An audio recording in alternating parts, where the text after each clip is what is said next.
যারা আজকে সরকার বলে নিজেদের বলেন, নির্বাচিত হননি, সরকার হওয়ার কোনো দাবি রাখেননি, তারপরেও তারা তো বলেন তারা সরকার, তারা তো গদিতে বসে আছেন। তাই যদি হয়, অন্যায় ভাবে হোক, যেভাবেই হোক, গদিতে যখন বসে আছে তার কিন্তু দায়িত্ব রয়েছে, তার কিন্তু তাদের প্রতি আমাদের দাবি রয়েছে। আমাদের পয়সায় তারা চলে এবং সেইখানে এতগুলি মানুষের এই হাহাকার তাদের কানে পৌঁছায় না। তারা কি ধরনের মানুষ সেটা আমি বুঝতে চেষ্টা করি। তাদের সন্তান যারা আমার সামনে আছেন, তারা আমার মা, তারা আমার সন্তান। আমি এখানে রাজনীতিবিদ নই, আমার অন্যান্য কোনো দাবি নেই এখানে দাঁড়ানো। একজন নাগরিক হিসেবে আপনাদের সামনে দাঁড়িয়েছি, একজন মানুষ হিসেবে আমি দাঁড়িয়েছি যার ভাই আছে, বোন আছে, ছিল, বাবা মা হারিয়েছি, কিন্তু সেই হারানোটা স্বাভাবিক হারানো, সেটা গ্রহণ করা যায়। আমি তাদের পাশে ছিলাম, তাদের দেখেছি, তাদের কবর দিয়েছি।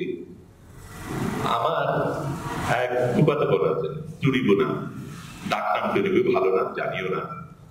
ওনার স্বামী শামসুজ্জামান, উনি চট্টগ্রাম বিমানবন্দরের চিটাগং পোর্ট ট্রাস্টের চিফ ইঞ্জিনিয়ার ছিলেন।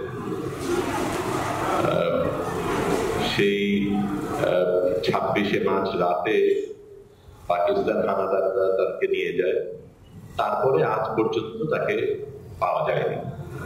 অনেক বছর হয়ে গেছে, 50 বছরের বেশি হয়ে গেছে। তারপরেও কেউ যদি পাকিস্তানে যায়, কেউ যদি এমন কোন জায়গায় যায় যেখানে আমার টুনিব আহমেদ হয়তো খোঁজ পাওয়া যাবে, তার কাছে যান, বলেন তুমি একটু খোঁজ করে দেখো, হয়তো পাওয়া যাবে, হয়তো বেঁচে আছে, হয়তো কোথাও আমাদের আশায় আমরা তাকে নিয়ে আসবো, সেই কথা ভেবে সে বসে আছে। যে তার সন্তান বা বাবা মা যেই হোক যাকে হারিয়েছে, তার বেদনা আমি আপনাদের বোঝাতে পারবো না, বোঝানোর দরকারও নেই, আপনারা আমার চাইতে অনেক ভালো জানেন। কিন্তু সে মারা যাওয়ার পরে তাকে পাওয়া, তাকে জানা, তার কবরে জিয়ারত করা, ফুল দিতে পারা, এই দাবিটুকু অন্তত আমরা রাখি। সেখান থেকে যদি আমাদের বঞ্চিত করা হয়, তাহলে কি বাকি থাকে? এবং আমি যারা আজকে সরকার বলে নিজেদের বলেন, নির্বাচিত হননি, সরকার হওয়ার কোনো দাবি রাখেননি, তারপরেও তারা তো বলেন তারা সরকার, তারা তো গদিতে বসে আছেন। তাই যদি হয়, অন্যায় ভাবে হোক, যেভাবেই হোক, গদিতে যখন বসে আছে তার কিন্তু দায়িত্ব রয়েছে, তার কিন্তু তাদের প্রতি আমাদের দাবি রয়েছে। আমাদের পয়সায় তারা চলে এবং সেইখানে এতগুলি মানুষের এই হাহাকার তাদের কানে পৌঁছায় না। তারা কি ধরনের মানুষ সেটা আমি বুঝতে চেষ্টা করি।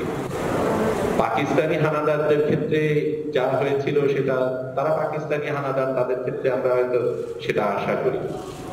আমাদের নিজেদের দেশের মানুষ, আমরা যাদের বাংলাদেশি বলি, বাঙালি বলি, তারা যখন আমাদের সাথে একই নির্যাতন করে, তার চাইতে বেশি নির্যাতন করে, তখন আমরা কার কাছে কি বলবো? তবে যে কথাগুলি এর আগে অন্যরা বলেছেন, সেগুলি আমি বলি যে এটা করে পার পাওয়া যাবে না। আপনারা যেমন আশা ছাড়েননি, আপনারা যেমন সংগ্রাম ছাড়েননি, আপনারা যেমন আন্দোলন ছাড়েননি, আপনারা যেমন আপনাদের লড়াই ছাড়েননি, এদেশের মানুষও সেরকম ধরে থাকবে এবং সেই লড়াই করবে।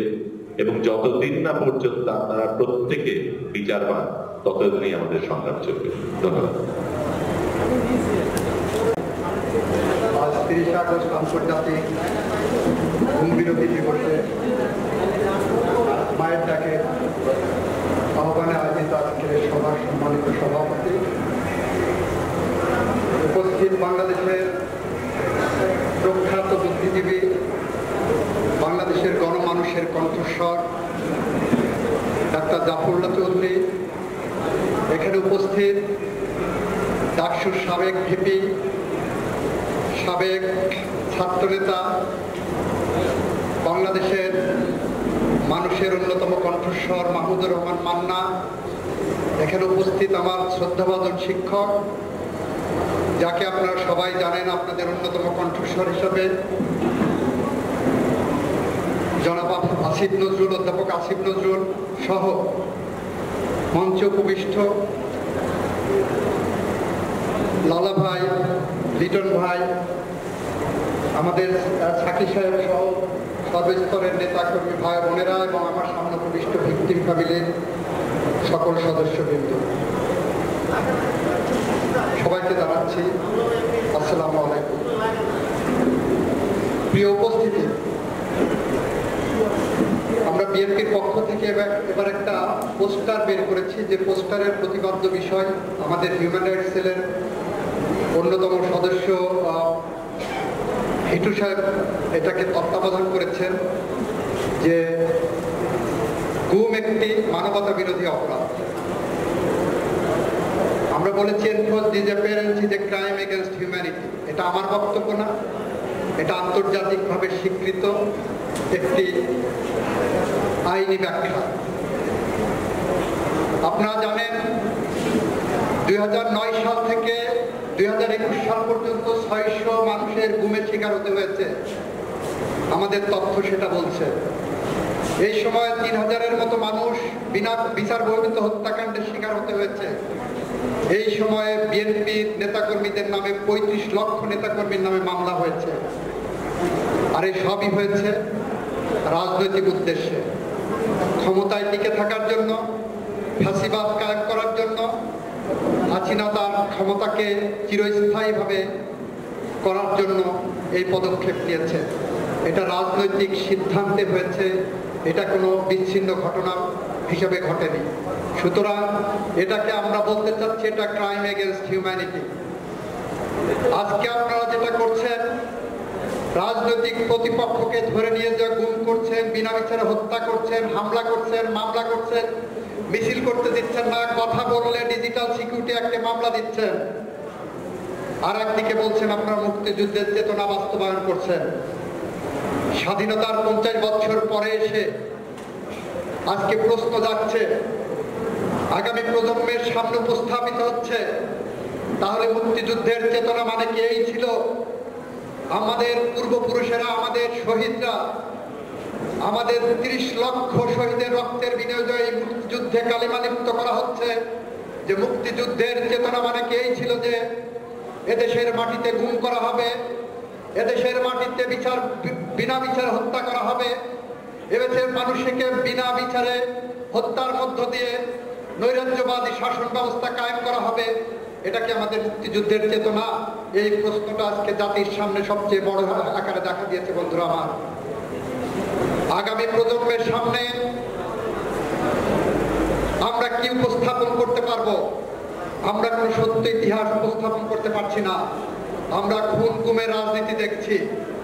আজকে যদি হিটলারের গোয়েবেলস বেঁচে থাকতেন, তাহলে হয়তো আজকে আওয়ামী দুঃশাসনে এবং আওয়ামী মিথ্যাচারের এই চিত্র দেখে বলতে বাধ্য হতেন, ক্ষমা করো গুরু, আমি গোয়েবেলসের কোন থিওরি প্রত্যাহার করলাম, আমি তোমার আওয়ামী দুঃশাসন এবং আওয়ামী মিথ্যাচারের কাছে মাথা নত করছি। প্রিয় সহযোদ্ধারা, প্রিয় বন্ধুরা, প্রিয় উপস্থিতি, এই প্রেক্ষাপটে দাঁড়িয়ে আমি শুধু দুইটি কথা বলতে চাই, আইনি দুইটি কথা বলতে চাই। আমার শিক্ষক এখানে আছেন, যারা গুমের শিকার হন এবং যে গুমের শিকার ফ্যামিলির সদস্যরা আছেন, তাদের যে মর্মান্তিক বেদনা, তাদের যে আর্থিক কষ্ট, পারিবারিক কষ্ট,